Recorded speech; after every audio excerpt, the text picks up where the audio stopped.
श्री राम। भारत माता की जय हो। मेरे दोस्तों, जब भगवान राम और रावण का महायुद्ध हो रहा था, तो महायुद्ध होते होते जब रावण हार गया, जब भगवान राम ने उसकी नाभि में तीर मारा तो रावण जमीन पर गिर गया। धड़ाम से कहानी खत्म। और प्रभु राम बोले अपने भाई से, हे लक्ष्मण, जाओ जाके ब्राह्मण देव से, रावण से कुछ ज्ञान प्राप्त कर लो जाके, ताकि आपको संसार में फायदा ही होगा। तो प्रभु का आशीर्वाद लिया और लखन भैया चल दिए रावण के पास और सिर की तरफ खड़े हो गए। मेरे देशवासियों, न रावण बोला न लखन जी बोले।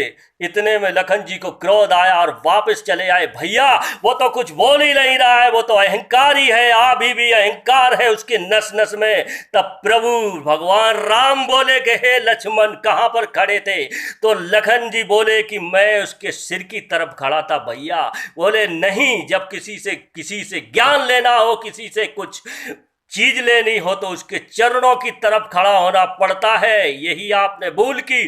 चलो मेरे साथ। भगवान राम अपने भाई को लेकर रावण के पास पहुंचे और उन्होंने दंडवत प्रणाम किया और रावण ने भी प्रणाम किया। प्रभु, आपको कोटि कोटि बार बार प्रणाम।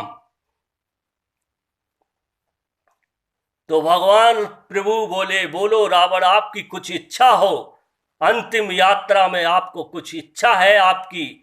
तो वो यही बोले, रावण, हे प्रभु, मैं आज समझ गया कि आप तीनों लोकों के नाथ हैं, आप ही विष्णु अवतार हैं मनुष्य के रूप में। आज मैं समझा हूं कि आप ही हैं तीनों लोकों में, जल में, थल में, हर जगह, हर प्रकृति में आप ही हैं। प्रभु, मुझसे बहुत बड़ी गलती हो गई, मैं आज समझ पाया हूं। मगर प्रभु, मैं एक आपसे बात पूछना चाहता हूं। बोले भगवान राम, बोले, कहो, क्या पूछना चाहते हो? मेरे देशवासियों, सोचने और समझने वाली बात है। यही बोला रावण के, हे प्रभु, मैं आपसे, नाम भी मेरा बड़ा है और आपसे ऊंची जाति में भी मेरा जन्म हुआ है, और मैं धन और ताकत और बुद्धि और बल सब कुछ है मेरे पास आपसे ज्यादा। हे प्रभु, हे प्रभु, आपकी तो अयोध्या, आपका अयोध्या राजभवन ही सोने का होगा प्रभु, मगर मेरी तो पूरी सोने की लंका ही है।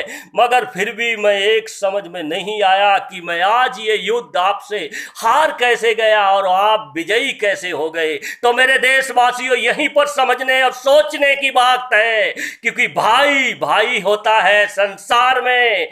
तो प्रभु राम ने यही बोला मेरे देशवासियों कि हे रावण, आपको बार बार प्रणाम करता हूं।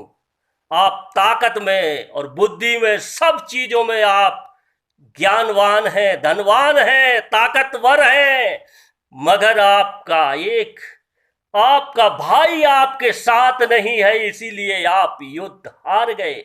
और मैं युद्ध इसलिए जीत गया कि मेरी मुसीबत में और मेरी सुख में और दुख में, सब चीजों में मेरा भाई मेरे साथ खड़ा है, इसलिए मैं ये युद्ध जीत गया हूं। मेरे देशवासियों, मेरे क्षत्रिय भाइयों, मेरे हिंदुस्तानियों, यही सोचने और समझने की बात है कि साथ बहुत चीज बड़ी होती है। साथ में जो होता है वो ताकत कहीं भी नहीं मिलती है धन और दौलत से।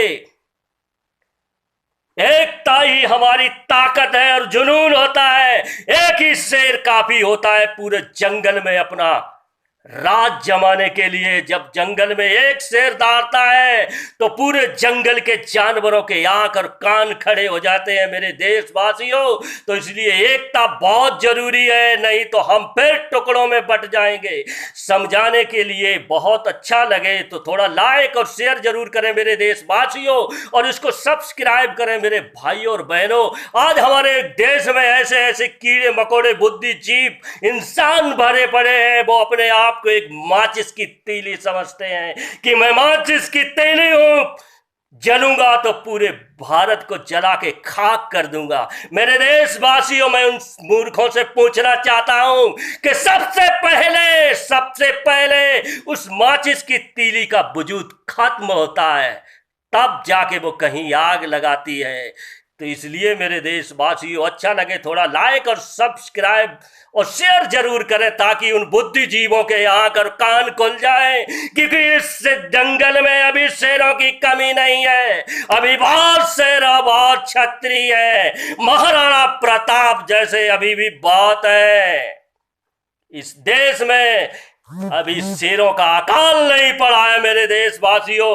भगवान रामचंद्र कहते हैं वो सत्य है और उसी सत्य पे चल रहा है। इसलिए अच्छा लगे थोड़ा लाइक और शेयर और सब्सक्राइब करें।